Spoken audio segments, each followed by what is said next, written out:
আপনারা জানেন আজকে আমার আপনাদের সাথে প্রথম দেখা। আমি বলেছি যে আমি এর আগে দুর্নীতি দমন কমিশনে পরিচালক ছিলাম এবং দুর্নীতির বিরুদ্ধে আমার জিরো টলারেন্স ছিল।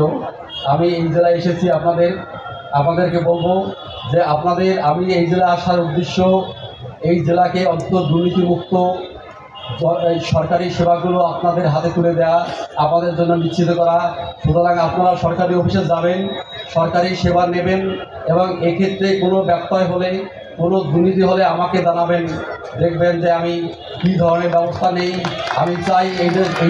আমি চাই এই পঞ্চগড়ের সকল মানুষের জন্য যে সরকারি সেবা রয়েছে সেই সেবা তাদের বিনা হয়রানিতে, দুর্নীতি ছাড়া, হয়রানি ছাড়া আমি তাদের হাতে নিশ্চিতভাবে তুলে দিতে চাই। আপনাদের সহযোগিতা চাই এবং আমি আশা করছি আপনাদের সহযোগিতা পেলে আমার যে লক্ষ্য, সেই লক্ষ্য এবং আপনাদের যে প্রত্যাশা একজন জেলা প্রশাসক হিসাবে আমার উপরে, সেটা আমি বাস্তবায়ন করেই আপনাদের ভালোবাসা নিয়েই এই পঞ্চগড় ছেড়ে যাব। আমি কয়েকটা বিষয়ে এখানে সংকট দেখতে পেয়েছি। একটা বিষয় উঠে এসেছে এখানে, শিক্ষার বিষয়টা।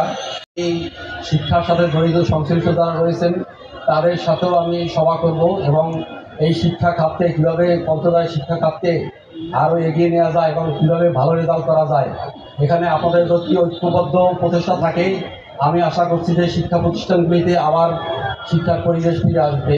এবং বিশেষ করে যেখানে আমি অনেক স্কুলে সারপ্রাইজ ভিজিট করব, দেখব আসলে কোন স্কুলে শিক্ষার মান কী রকমের, শিক্ষকরা স্কুলে থাকেন কি না। আমি সেই বিভিন্ন স্কুলে যাব, গিয়ে আমরা দেখব।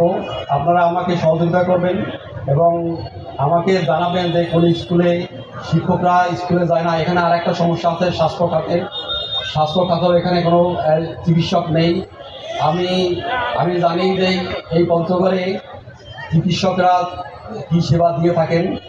আমাকে এখানে আমার কাছে যারা উপস্থাপন করেছেন এখানকার সমস্যাগুলো, আমি সেগুলো নোট নিয়েছি। আমি প্রথম দিকে সবার সাথে কথা বলছি, এরপরেই শুরু হবে আমার আসল কার্যক্রম।